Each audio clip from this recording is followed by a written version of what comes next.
Hello दोस्तों, स्वागत है आज के इस वीडियो में। आज के इस वीडियो में हम लोग बात करेंगे बांग्लादेश और पाकिस्तान के बारे में। 50 साल हो चुके हैं, फिर भी बांग्लादेश और पाकिस्तान के रिश्ते बेहतर नहीं हो पाए हैं। तो मैंने इसके ऊपर रिसर्च किया और जानने की कोशिश की कि ऐसे कौन से मुद्दे हैं जो आज भी रुकावट बने हुए हैं बांग्लादेश और पाकिस्तान के रिश्ते में। तो मैंने पाया कि ऐसे टॉप 3 पॉइंट्स है जो कि रुकावट बने हैं, जिसकी वजह से बांग्लादेश और पाकिस्तान के रिलेशन बेहतरीन नहीं हो पा रहे हैं।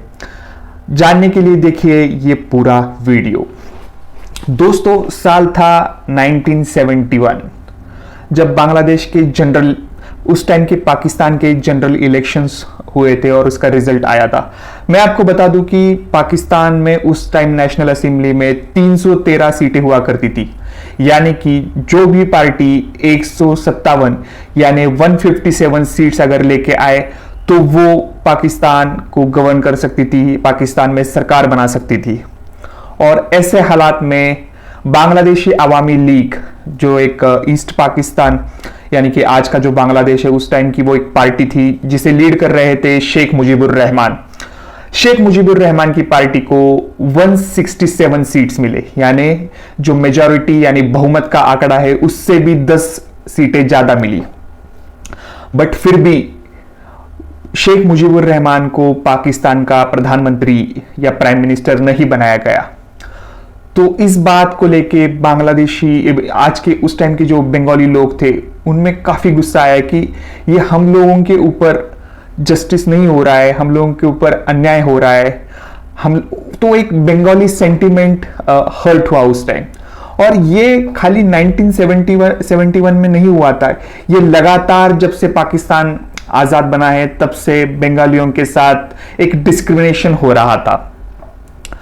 बंगाल, जब ये पाकिस्तान बना था, ईस्ट पाकिस्तान और वेस्ट पाकिस्तान, उस टाइम जैसे ही नई कंट्री बनी, उस टाइम के जो जिन्ना, बैरिस्टर मोहम्मद अली जिन्ना थे, उन्होंने डिक्लेयर कर दिया कि इस नए कंट्री की ऑफिशियल लैंग्वेज उर्दू रहेगी, जो भी एग्जाम्स वगैरह होंगे वो उर्दू में होंगे। अब जो बंगाली लोग थे ईस्ट पाकिस्तान में, उन लोगों को तो उर्दू आती ही नहीं थी, बोलने को नहीं आती थी, पढ़ने को नहीं आती थी, लिखने को नहीं आती थी। तो इस डिसीजन की वजह से जो भी गवर्नमेंट लेवल के एग्जाम होते थे उनमें वेस्ट पाकिस्तान के यानी कि प्रेजेंट पाकिस्तान में से जो पंजाबी मुस्लिम्स है, पठान मुस्लिम्स है, वो लोग पास होके बड़े बड़े अफसर हो जाके बैठ जाते थे। और बंगाली मुस्लिम्स को गवर्नमेंट जॉब मिलना बहुत डिफिकल्ट हो जाता था। आप अगर उनके बजट भी देखते हो तो उस टाइम अगर देखते हैं तो ईस्ट पाकिस्तान और वेस्ट पाकिस्तान, ईस्ट पाकिस्तान मतलब आज का बांग्लादेश, उसकी पॉपुलेशन 55% थी। जो ये पाकिस्तान में से आधे से ज्यादा पॉपुलेशन ईस्ट पाकिस्तान में रहती थी। लेकिन हम लोग अगर 5 साल के बजट अगर देखें पाकिस्तान के उस टाइम के, तो मैं शॉक में देख रहा था कि कुछ नजर डाल रहा था कि वो बजट भी बहुत इनडिस्क्रिमिनेटली डिस्ट्रीब्यूट होता था कि 112 करोड़ वेस्ट पाकिस्तान को मिलते थे, 50 करोड़ ईस्ट पाकिस्तान को मिलते थे। अगर 200 करोड़ वेस्ट पाकिस्तान को मिले तो 100 करोड़ ईस्ट पाकिस्तान को मिलते थे, यानी ऑलमोस्ट डबल पैसा वेस्ट पाकिस्तान को मिलता था जितना ईस्ट पाकिस्तान को मिला है। तो ऑब्वियसली पैसा ज्यादा है तो उससे डेवलपमेंट ज्यादा होगा, ज्यादा अच्छे इंफ्रास्ट्रक्चर डेवलप होगा। मैं पाकिस्तान के एक जर्नलिस्ट है हसन निसार, उनके काफी वीडियोस देखता रहता हूं। तो मुझे याद है उस एक वीडियो में उन्होंने बताया था कि वो जिस यूनिवर्सिटी में पढ़ते थे लाहौर में, उस टाइम जो ईस्ट पाकिस्तान यानी कि बांग्लादेश, उस टाइम के जो बांग्लादेशी थे जो वहां पे पढ़ते थे, उन लोगों को खाने के टाइम भी अलग बुलाया जाता था। मतलब पहले जो पंजाबी मुस्लिम्स वगैरह थे, पठान थे, वो पहले खाना खा लेते थे और बाद में आके बंगाली मुस्लिम्स लोगों को खाना मिलता था। तो इस लेवल का डिस्क्रिमिनेशन था।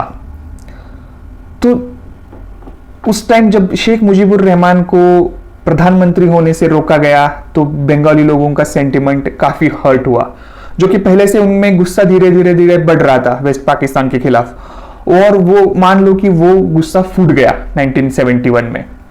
और एक शेख मुजीबुर रहमान ने एक स्पीच दिया था उस time race course garden ground पे, जिसमें उन्होंने इंडिपेंडेंस की बात की थी।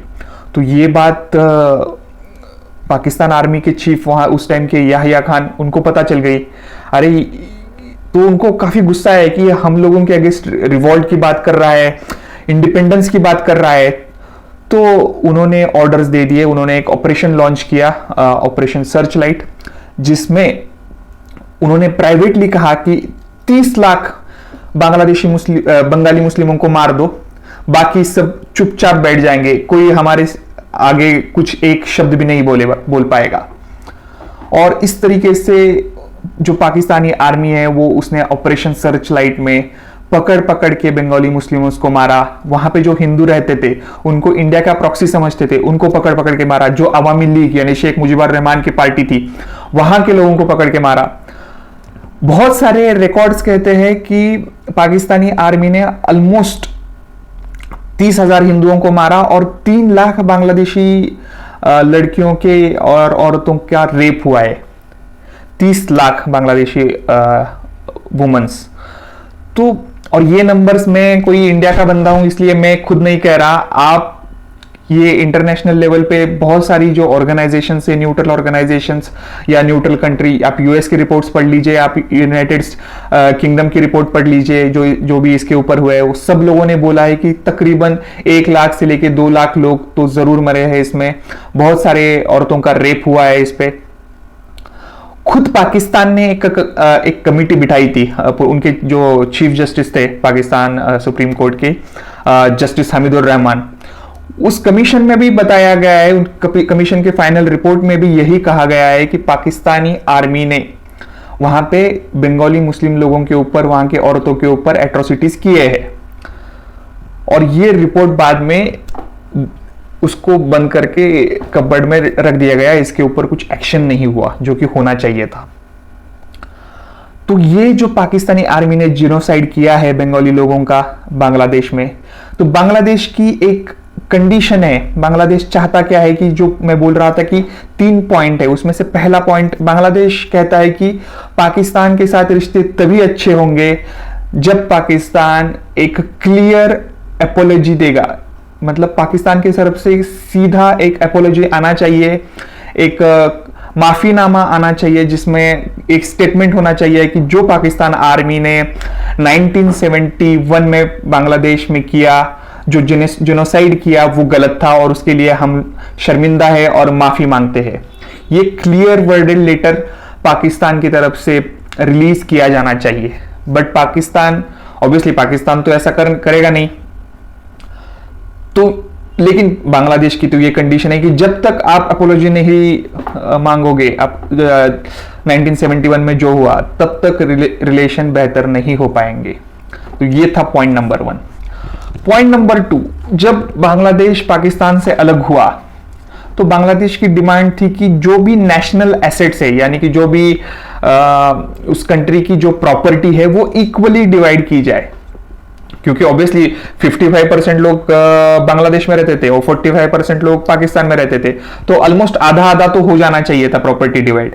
बट पाकिस्तान के उस टाइम के प्राइम मिनिस्टर भुट्टो थे, उन्होंने ये जुल्फिकार अली भुट्टो, उन्होंने क्लियरली रिजेक्ट किया कि ऐसा कोई हम लोग जो प्रॉपर्टी है उसका कोई पार्टीशन नहीं करने वाले, जो भी पैसे है वो हमारे पास ही रहेंगे।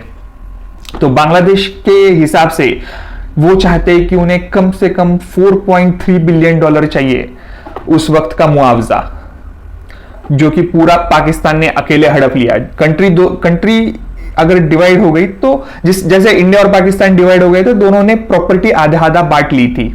और यहां तक कि जो भी लाइब्रेरीज थी, नेशनल लाइब्रेरीज, उसमें से भी आधी आधी कुछ किताबें पाकिस्तान को चली गई थी और कुछ किताबें इंडिया में, जो बुक्स थे वो इंडिया में रह गई थी। तो इस तरीके से बांग्लादेश चाहता था कि पाकिस्तान और उसके बीच में प्रॉपर्टी का डिवीजन हो जाए, बट ऐसा कुछ हुआ नहीं। तो ये सेकंड पॉइंट है कि जो एसेट्स थे उनको डिवाइड नहीं किया गया, उनको डिवाइड करना चाहिए।